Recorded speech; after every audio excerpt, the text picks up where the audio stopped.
I posted this video the other day of a really good tournament run that I had. Pretty much all of the responses were super positive, but one of them really caught my eye. This one, right here. Now that I read it again, I realized he was complimenting me, saying that I had better anti-airs and I was just playing some really good Street Fighter, right? But the first time I saw it, I had a little bit of a misunderstanding. I thought he was critiquing my anti-airs, saying to anti-air more, and then giving me a series of compliments afterwards to kind of soften that blow. And when I thought about it like that, it reminded me of a very important lesson, one that we talked about before, we're going to talk about today, and we'll definitely talk about in the future because it's that important. And that's that winning starts with trying, but I'll elaborate on that. Before I do though, I'm trying to hit 10,000 subs by the end of the year. I don't know if that's a realistic or reasonable goal to set, but I'd like to try and hit it. So if this video ends up helping you, if you end up enjoying it, I hope you'll consider subscribing. Thanks so much for watching. Listen, I don't know what it is you do in this life. I don't know if you lay bricks or you sell them, but I think one thing we can all agree upon is that getting stagnant, getting bogged down, and getting comfortable is a scary thing. I remember I got my first job in an arcade working the go-karts, and I remember the first season I worked there went by so fast that I only realized I'd been there for so long after my dad told me, I can't believe you still work there. You know, he couldn't believe I lasted so long working there. They thought I was going to quit in the first 2 weeks. But you get stuck in a routine, man. You get stuck doing whatever it is they tell you to and whatever you feel comfortable doing, to the point where time just passes and you develop these habits and you don't ask questions anymore and you don't try new things. And it's true in life, and it's also true in Street Fighter, as crazy as it sounds. It's a very roundabout way to get to what I wanted to talk about, but I felt like it was necessary and I felt like it was a little bit relatable. Not everyone who's going to see this video has played Street Fighter, but most of you have probably worked a job where you just weren't encouraged to do new things. You weren't encouraged to innovate. You just do what they tell you. And you'll realize that the more that you think about it, that's how a lot of us are brought up, especially in school. And it's why when we're learning things like Street Fighter, we're learning things like, I don't know, an instrument, something that you want to be really good at. We don't want to try new things. We want to find something that works all the time, every time, because it's what we know. We yearn for comfort, and that's all right in most situations, but not in this one, not in one where we're actually trying to get better at something and we're trying to be better than others at something. That's why the most important lesson I've ever learned, and one that I struggle to follow to this day because I have to break that habit of finding comfort, is to try new things. We talked about it before. We're going to talk about it again because I was reminded of it yesterday. I was laying in my bed, could not sleep, and I was just laying on my back staring at the ceiling like, I don't know, the main character in a coming-of-age movie. I was just contemplating things. And two thoughts came across my mind because I've been feeling kind of directionless lately, especially on the channel, but mostly just in life. You know, sometimes you don't really know what's going to happen next. And I said to myself, well, what do you want to be? There's two things I want to be. I want to do this YouTube thing, so I'd say I'll be a YouTuber, and I want to be a competitor. I want to play fighting games competitively at a high level. So I said, if you want to be a YouTuber, you want to do this YouTube thing, what do you have to do? Well, one, you have to make videos. That's pretty obvious. But two, those videos have to have some substance. They have to have a topic. They have to have a story. If they don't have a story, they have to have a lesson, at least.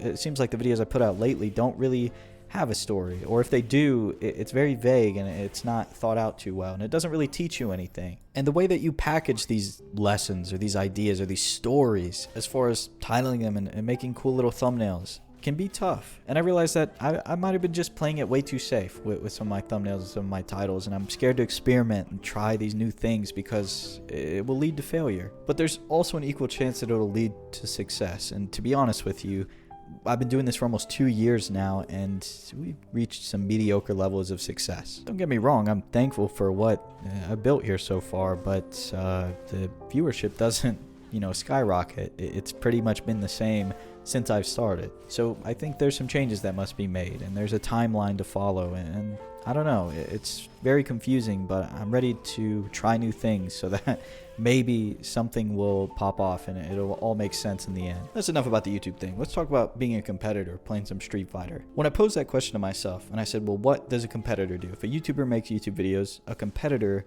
at the very least has to play the game, and he has to play it well. And I think over time, the way that I play the game has definitely gotten better, and I feel like I'm getting better, but there's a few key things that I know I do wrong that I don't really make an effort to change anymore. But I'm self-aware enough to know what is wrong, and I just am comfortable doing those things to the point where I've I don't know, like I just don't make the effort to change them when I know it would make me better. It's a real problem. And personally, culprit number one is anti-airing. I've talked about it time and time again, but when I see someone jump, I instinctively walk under when on most characters that I play, like Jury in the thumbnail, because you know why I use Jury in the thumbnail, come on.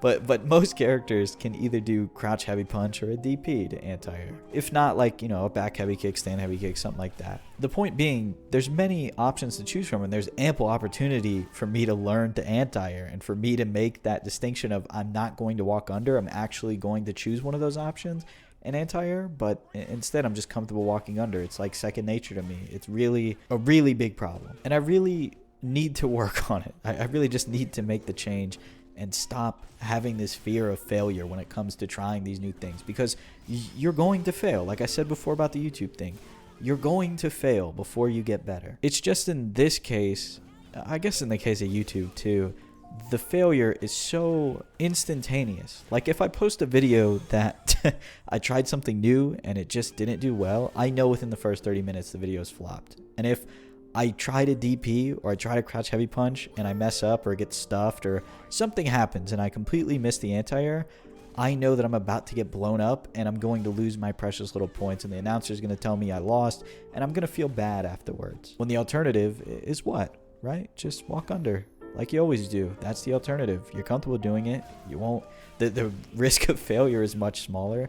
So just keep doing that. It's a real mental trap I've set for myself. A real sense of self-sabotage. It's these little things, these little patches of comfort that we find within our game plan that keeps us where we are. If you ever feel like you hit a plateau, if you ever feel like you've hit a wall, it's these kind of little things that are holding you back. And an overarching fear of failure that stops you from making these changes that will help you break through that wall or overcome that plateau. And I really truly believe that I would never hit a plateau when I was first learning Street Fighter and I was going through the ranks, and I was like, wow, I'm really blowing past all these ranks. I'm really learning a lot of stuff and I think I'm getting better. I couldn't see myself slowing down. But that all kind of stopped when I got to the higher level, when I was playing against really good people, and I realized there was just so much that I didn't know and so much that needed to change. And still now, even to this day, trying to change these things when I fail and when I can't do it and when I continuously walk under somebody and I notice it, I just get this really nagging feeling, this really dark feeling of maybe this is as good as I'll ever be in this game. Deep down, I know it's not true, and I hope to God it's not true, but on the surface, I can't help but think that sometimes. But eventually, you pull yourself out of that dark place,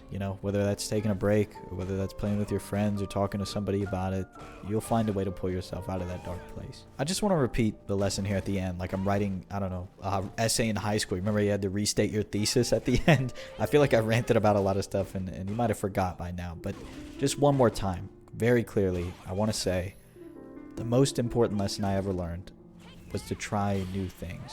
That's all I got for you guys today. I hope you enjoyed this video. If you did, please consider subscribing. And thank you so much for watching. I'll talk to you again very soon.